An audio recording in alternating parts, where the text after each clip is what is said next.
Oh my gosh, Hollis Williams, I am so excited that you are here with me today.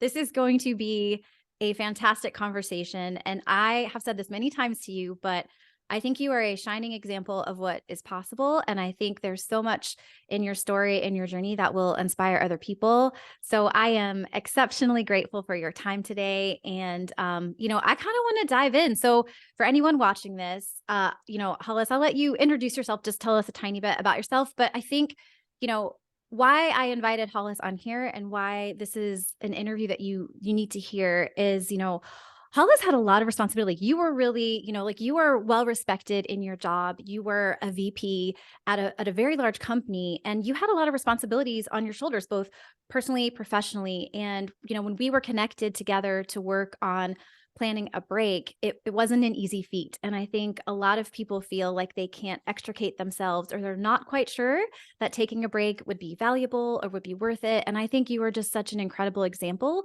of the power of, putting your needs first and really honoring space and the benefit that can come from balancing and integrating space and a break with all of the hard work that you do, and all of the responsibilities that you carry. So, Hollis, thank you so much for joining us. Do you want to give us just a tiny little introduction? I won't put a lot of pressure on, but just an intro. I'd love to. After I finish blushing after that great intro. Um, yeah, so Hollis Williams, I'm a dad, I'm a husband.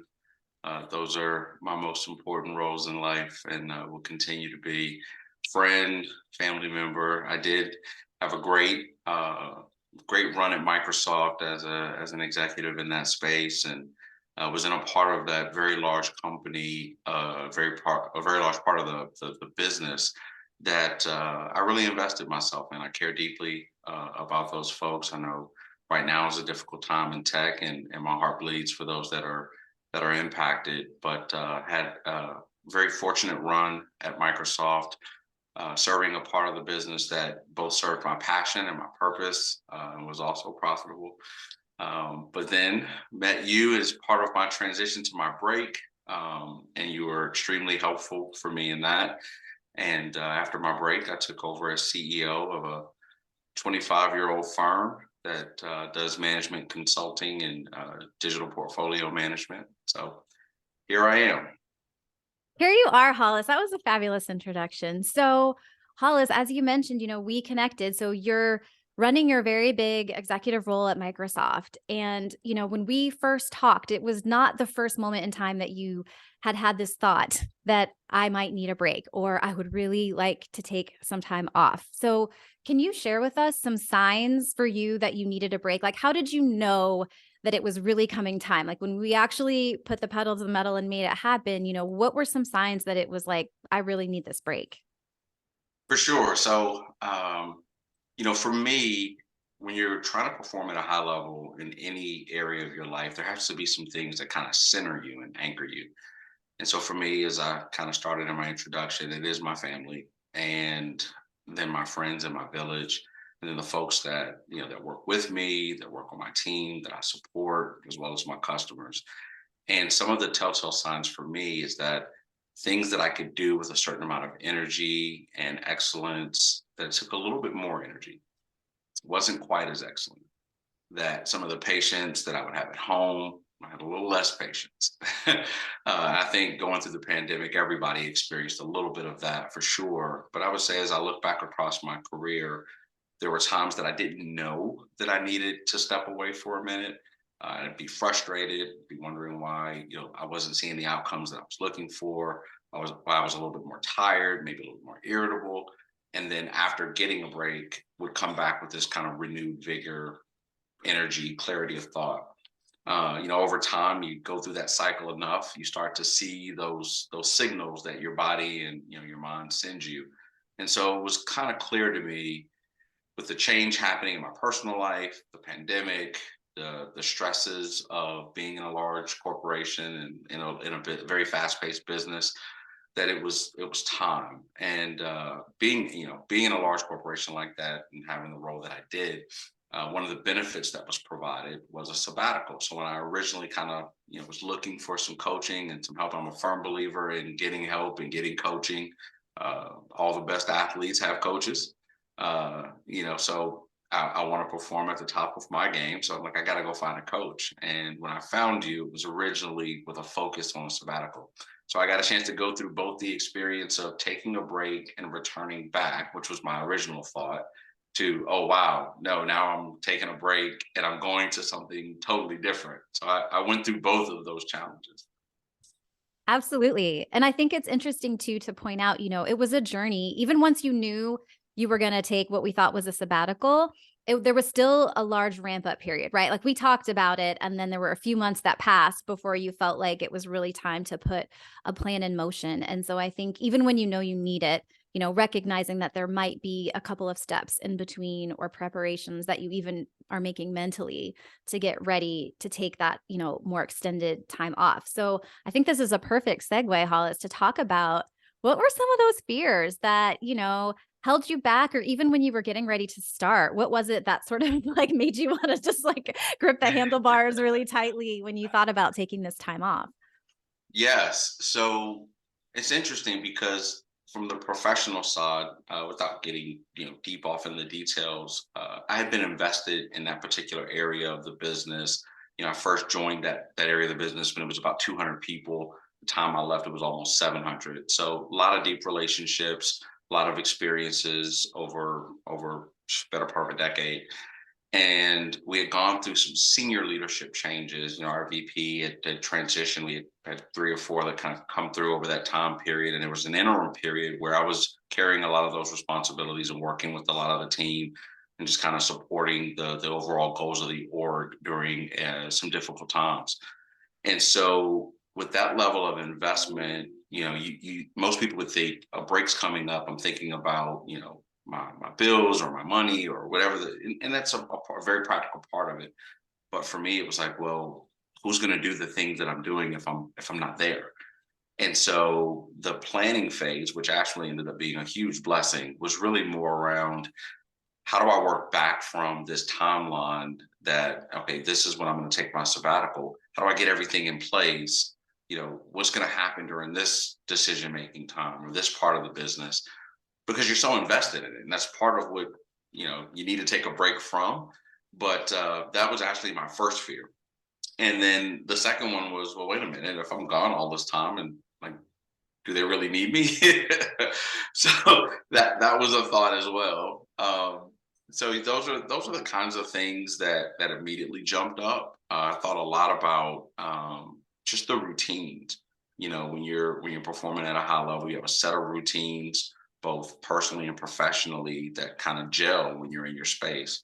But when you're not, which is kind of part of that telltale sign that you need to take a break, like that's when you've got to take a step back and you've got to put those things in place. Hopefully you have the right leadership team, the right support, um, to where you can planfully kind of take that time off. Yeah. And did you have any concerns or fears knowing now that in reality you were actually going to be changing jobs and changing companies, right? Stepping up in your level of responsibility and also completely changing company with all, like with all those years of service that you'd had at Microsoft. Were there any fears sort of embedded in that transition? Yeah, it was almost like a regrieving piece. Like, so first there was the kind of initial fear, okay, I'm going to take a step back, I'm going to take the sabbatical. I got to get the most out of it, so to speak. And it aligned personally with, my son was graduating from high school, was going to go to college. So it's like, okay, I think I've kind of got this figured out. And then I kind of come to the conclusion that no, this is going to be a bigger transition than that.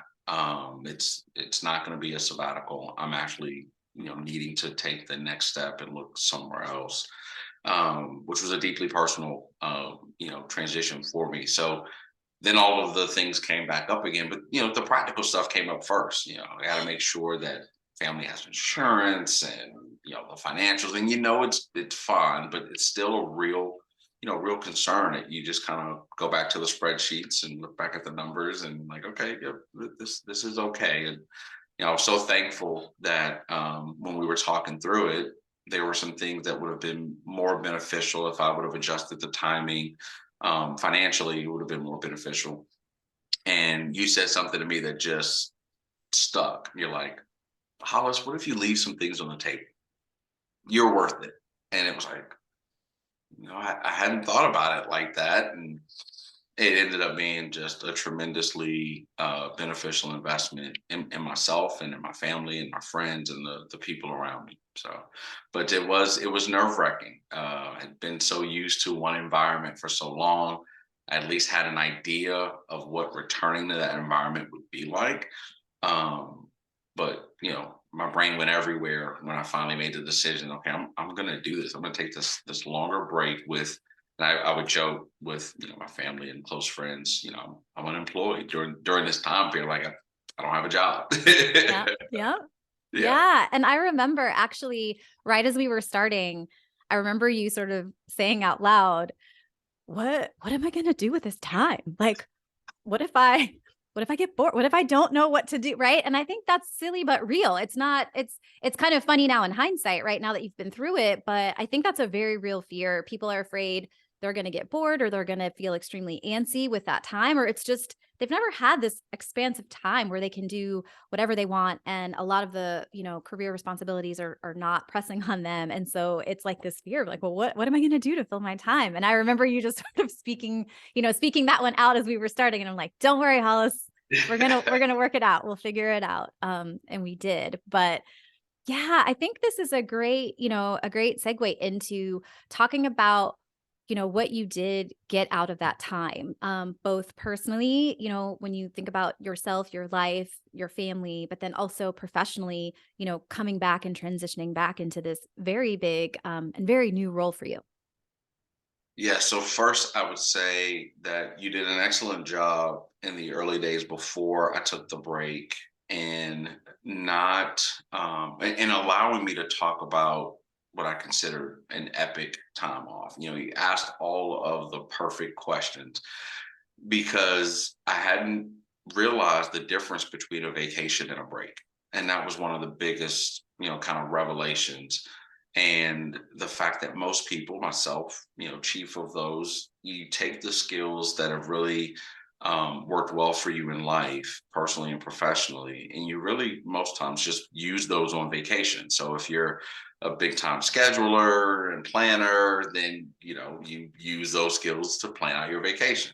If you're a big risk taker, then you take a bunch of risks on vacation. So those talents and skills and muscles that you use on a day-to-day basis to thrive in life, if you're going to take a break, giving yourself the space to take a break and using those every day, I couldn't even process that. I couldn't conceive that. So when we were talking about what I'm going to do during this time, I'm like, okay, I got to get this in. I got to get that done.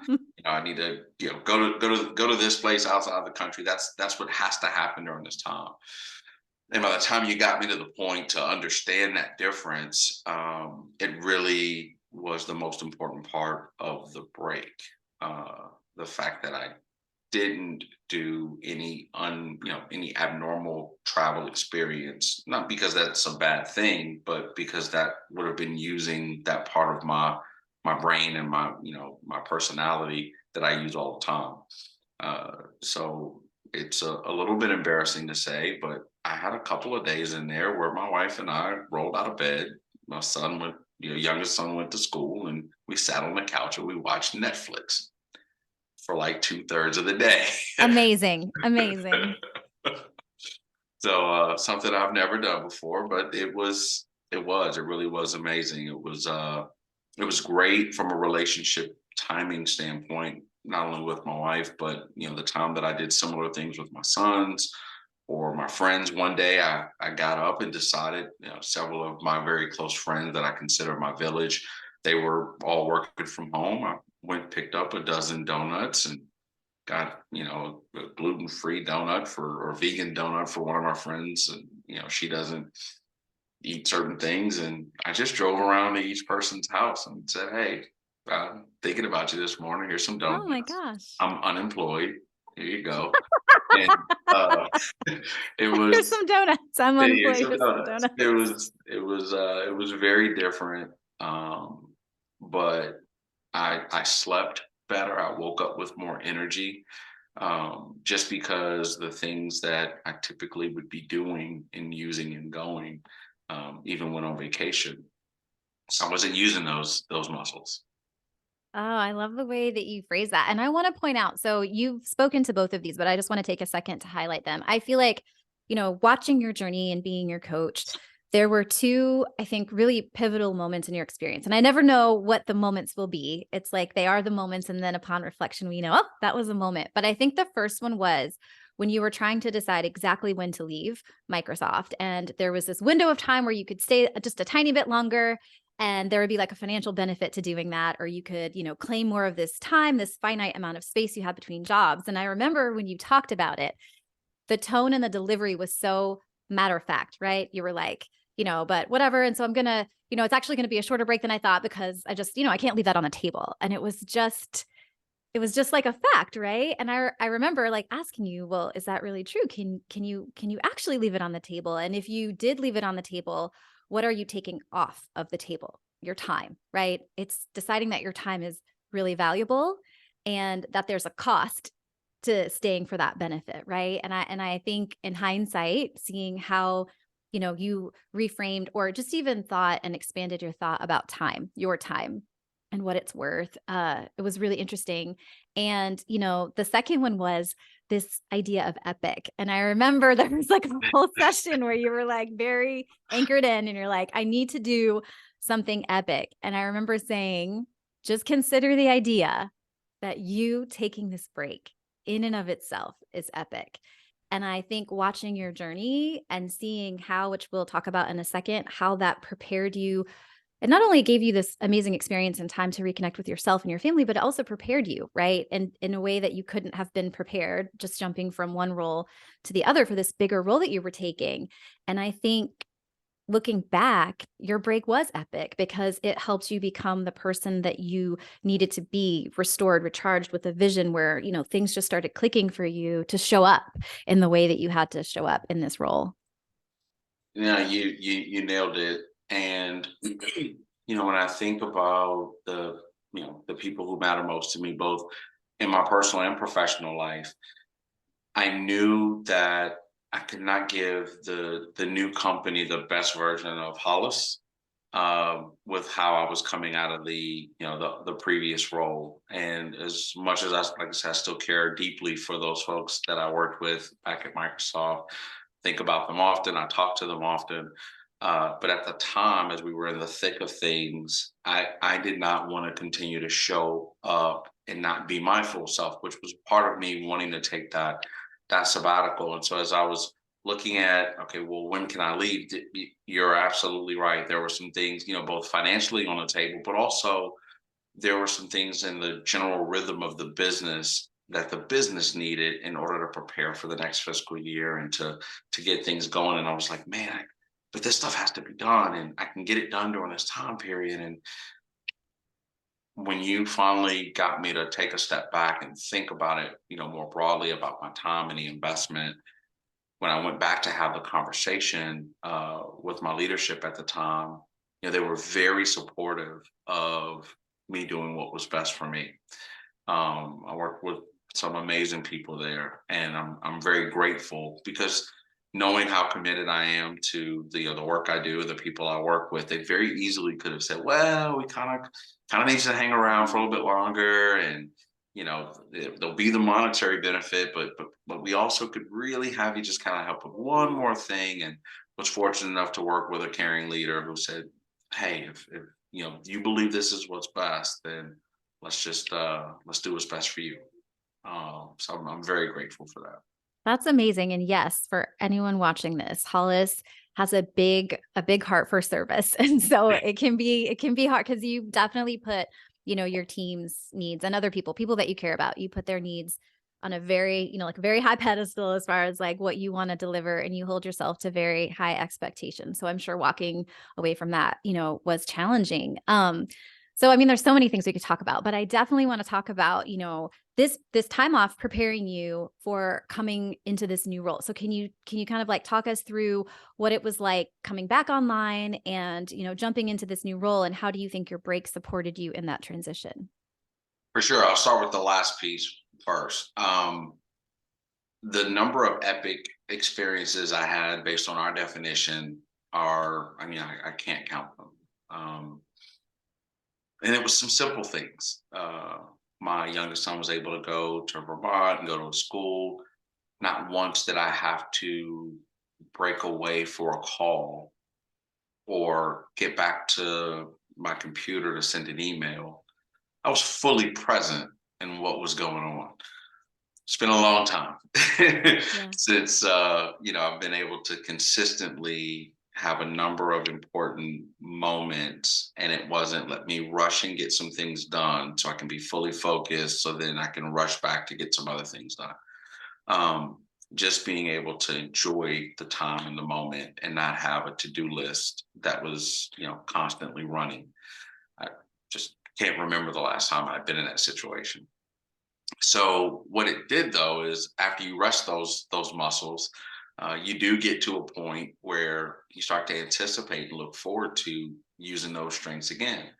Um, and coming into the company, coming into the organization, I'll never forget. It's probably about a week or so before I started. So I kind of let Microsoft know about me, transitioning out in late June, early July, and I didn't start until mid-September in the new role. And so I just remember the week or two before my wife put me in, I'm like, okay, look, I'm gonna be starting something new. You know how I get. I'm gonna be intensely focused in on it. I'm gonna be traveling a bit. And she's like, go ahead. My love tank is full. We've had you around and we spent a ton of time. And it was so freeing, like, oh wow. Like I don't have to feel this, ongoing tension that I'm sure many people do of being torn between all these competing priorities. And so it was just like, wow, I can jump in and be fully present for my new team and company. And so without the break, that would have been impossible. That's amazing. I love that, Hollis. Yeah, I just remember, kind of witnessing that transition and you saying that it felt like so many separate pieces of things that you've, like seen or experienced or learned through, like the last several months just kind of clicked and you felt like you were able to show up. It's like it all just kind of came together and made sense and it helped you just show up in a bigger way than you feel like you would have been able to, prior to the break. So Absolutely, absolutely. I mean, when you slow down those things, you do get a lot of time to reflect. And some of the exercises that you had me go through were certainly very helpful. And I think it's the questions you don't think to ask yourself that you're answering without knowing that you're answering every day. yeah. And just dissecting that. Why do I get up early? Why do I write things down? Why do I not like to journal certain other things? Like just asking yourself those questions and realizing the trade-offs that you make all the time. So then when it came closer and closer to starting the new role, I could be intentional about the new normal that I wanted to set up, the new set of rhythms and things that I wanted to do, the boundaries that I wanted to set. We're constantly negotiating boundaries within our lives and we make these compromises and trade-offs. And so boundaries around my time, boundaries around my energy. I was able to be more intentional about how I wanted to go into the new role with that and create that new normal. So Yeah. Oh, so good, Hollis. So I asked you a lot of questions about you, but I think also I would be remiss not to ask a few general questions because I think, through this experience, you've gained a lot of wisdom that is useful for other people and a lot of experience. And so I have a couple questions that are more general in nature.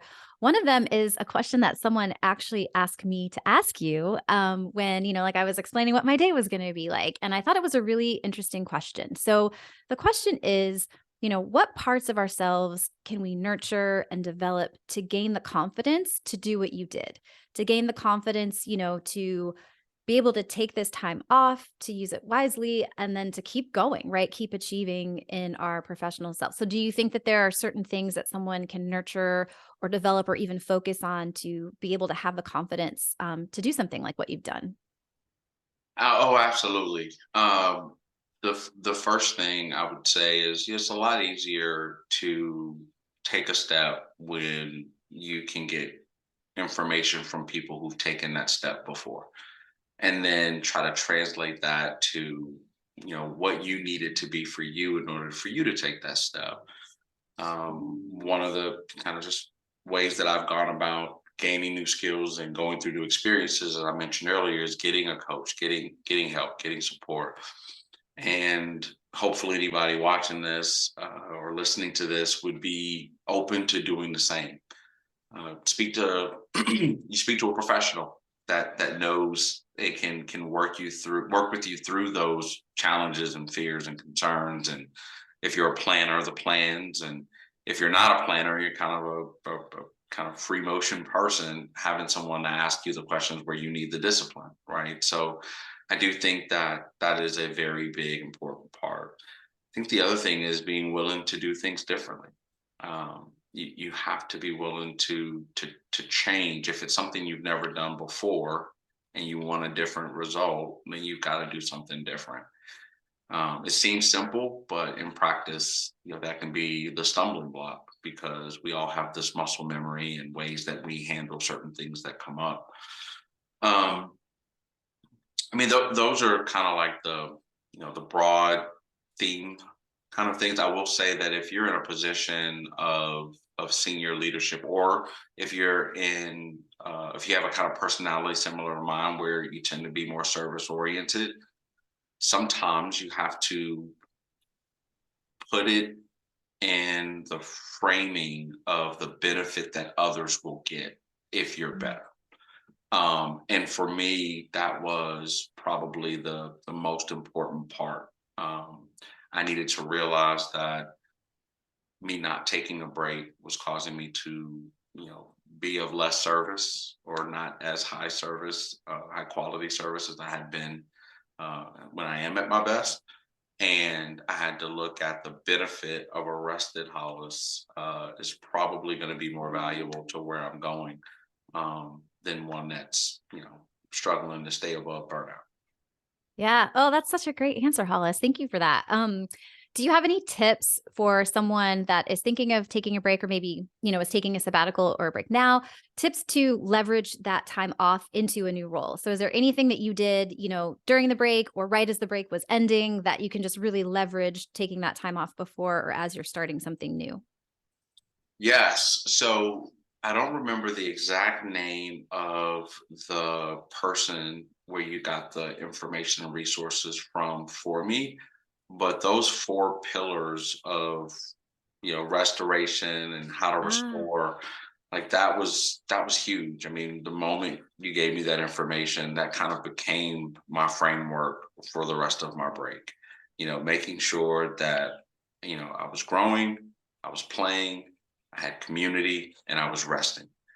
Those four pillars, I felt like as long as I was keeping that throughout my day and throughout my week, that I was making progress on my break. And that framework, worked well for me. I think it will work well for many.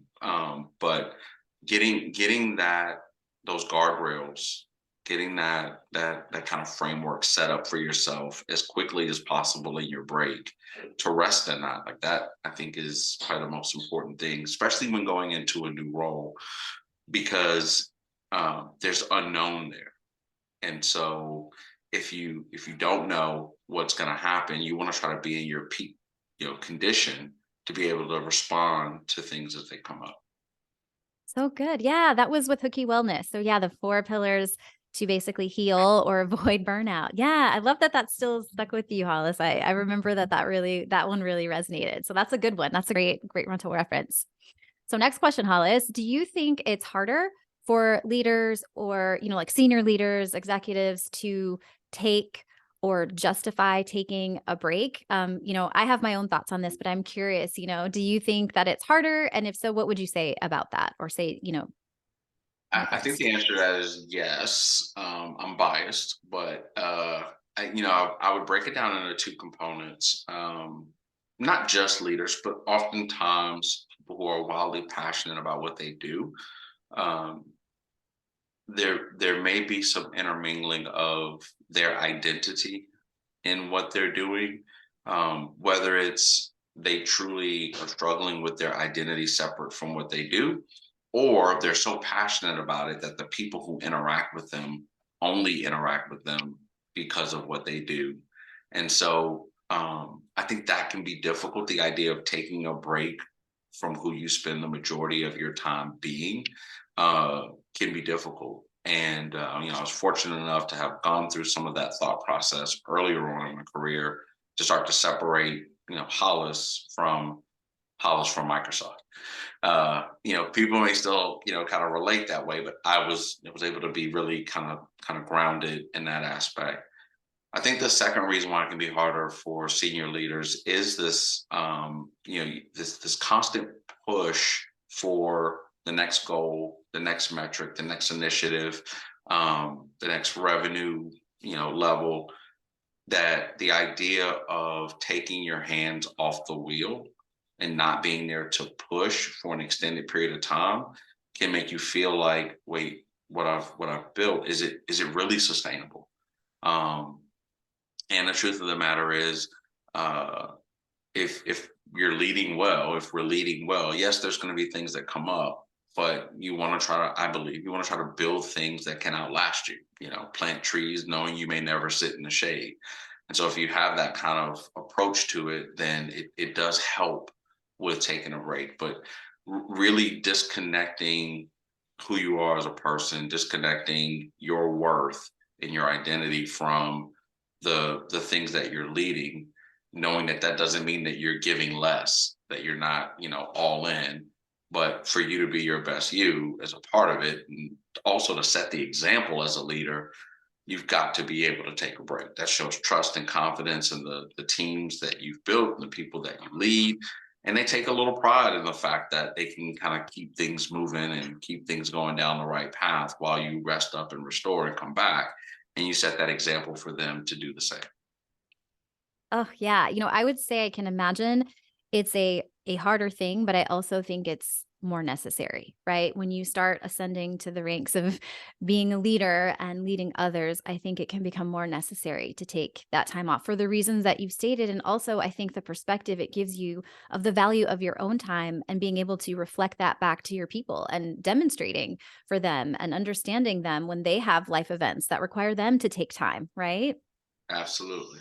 Absolutely. Those are Yeah. the things that matter, Mhm. not saying that the business and the professional side don't, but they're extensions of the most important things, the things, and that can be a little bit different for everybody, right? But at the end of the day, you want to be able to look back and say that, at least from a professional standpoint, that as you built that out, it wasn't at the expense of your health, of your relationships, of the things that matter, to you. Yeah.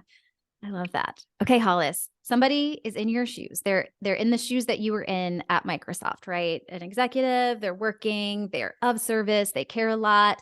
They really identify with the work they do and they're passionate about the impact they're making. But they're also recognizing some of those signs that they need a break. What would you say to someone considering a break, sort of in your shoes from before? Like if you've got like a tagline or a promo ad we're going to run for them, like what is it you want them to know or what is it you would want to tell them? You're worth it. Um, that would be the first thing. And then the second would be, the people around you are worth it. They deserve the best version of you. And just as you would not try to intentionally show up for important meetings or make important decisions without sleep, you wouldn't do it without extended days of not eating. Um, you should not allow yourself to continue to decline and to burn out, um, without taking this break and taking care of yourself so you can come back and make better decisions and better serve the people around you. All right, Hollis. Well, you did talk about the benefit of coaching. So, just to ask it in a more specific way to your break, how do you think working with a coach sort of shaped, shifted, or just made your experience different? Let's hope better, right? Than if you had just sort of gone into it on your own. No, no question. It was. I mean, I don't. Looking back, I don't think I could have had the success or the outcomes without you. It's not even a gray area. It's not a question for me. It's pretty darn clear. Um, I would have gone into it with the wrong expectations on the outcome, and I would have achieved those wrong expectations. Um, I would have been probably traveling all over the place and making commitments to go see people and do things that I would have needed a break from my break. And anyone that's had small children and gone to Disney World, they know exactly what I mean.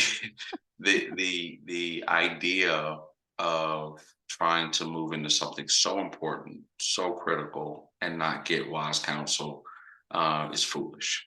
Um, Even if someone shows up and all they get is confirmation that they're heading down the right path, that's valuable. That is not my story.